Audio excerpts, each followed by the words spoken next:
الرحمن کتاب فقہ اہل بیت علیہ السلام صفحہ 188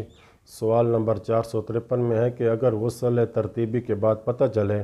بدن کا کوئی حصہ نہیں دھویا تو مکلف کا کیا وظیفہ ہے؟ جواب میں آیت اللہ سیستانی فرماتے ہیں اگر غسل ترتیبی کے بعد پتہ چلے کہ بدن کا کچھ حصہ نہیں دھویا تو اگر وہ دائیں یا بائیں طرف ہو تو صرف اسی مقدار کا دھو لینا کافی ہے۔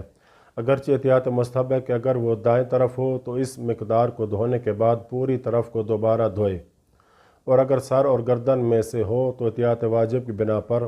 اس حصے کو دھونے کے بعد دوبارہ پورے بدن کو دھوئے۔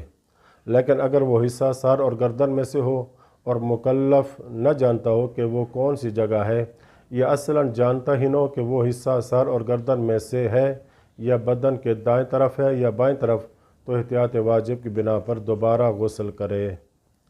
دوسرا سوال یہ ہے کہ ایک شخص کو غسل جنابت کا طریقہ معلوم نہیں تھا اور وہ کافی عرصہ تک عام طریقے سے نہاتا رہا، تو کیا اس کا غسل درست ہے؟ جواب کتاب فقہ اہل بیت علیہ السلام جلد پہلی صفحہ 191 پہ آیت اللہ سیستانی فرماتے ہیں اگر عام طریقے سے نہانے کے دوران وہ پہلے سر اور گردن پھر اس کے بعد پورا جسم دھوتا تھا تو اس کا غسل درست شمار ہوگا۔ تیسرا سوال یہ کہ اگر کوئی مجنب شخص کافی عرصے تک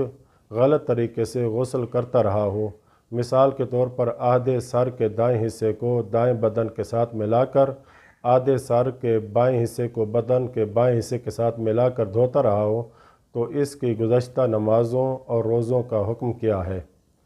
جواب کتاب فقہ اہل بیت علیہ السلام صفحہ 191 پہ آیت اللہ سیستانی فرماتے ہیں اس کا روزہ درست ہے اور نماز بھی صحیح ہے، اس شرط کے ساتھ کہ وہ غسل میں اعضاء کو ترتیب سے دھونے کے متعلق جاہل قاصر ہو نہ کہ جاہل مقصر، وگرنہ گزشتہ نمازوں کی قضا بجا لانا لازم ہے۔ چوتھا سوال یہ کہ ایک شادی شدہ عورت اپنے سر پر مصنوعی بال یعنی وگ استعمال کرتی ہے اور اسے ایک چپکنے والے مادے سے اپنے سر کے بالوں کے ساتھ چپکا دیتی ہے جسے اتارنا آسان نہیں ہوتا، اور وہ مصنوعی بال 2 سے 3 ہفتوں تک اصلی بالوں پر چپکے رہتے ہیں، تو کیا سر کا وہ حصہ جہاں مصنوعی بال نہ لگے ہوں انہیں دھونا کافی ہے؟ کیونکہ ہر بار غسل جنابت کرتے وقت مصنوعی بالوں کو اتارنا انتہائی مشکل ہوتا ہے، تو ایسی خاتون کا وظیفہ کیا ہے؟ جواب کتاب فقہ اہل بیت علیہ السلام صفحہ 193 پہ جلد پہلی آیت اللہ سیستانی فرماتے ہیں اگر مصنوعی بال پانی کو جلد تک پہنچنے سے مانع ہوں، رکاوٹ ہوں، تو اس کی موجودگی میں غسل صحیح نہیں ہوگا بلکہ وضو کرنا بھی صحیح نہیں ہوگا۔ اگر وہ مصنوعی بال سر کے اگلے حصے پر ہوں تو انہیں وضو کے لیے ہٹانا واجب ہے۔ یہ تھا غسل جنابت کے حوالے سے فقہی احکام۔ اللہ سے دعا ہے کہ ہماری اس کاوش کو اپنی بارگاہ میں قبول فرمائے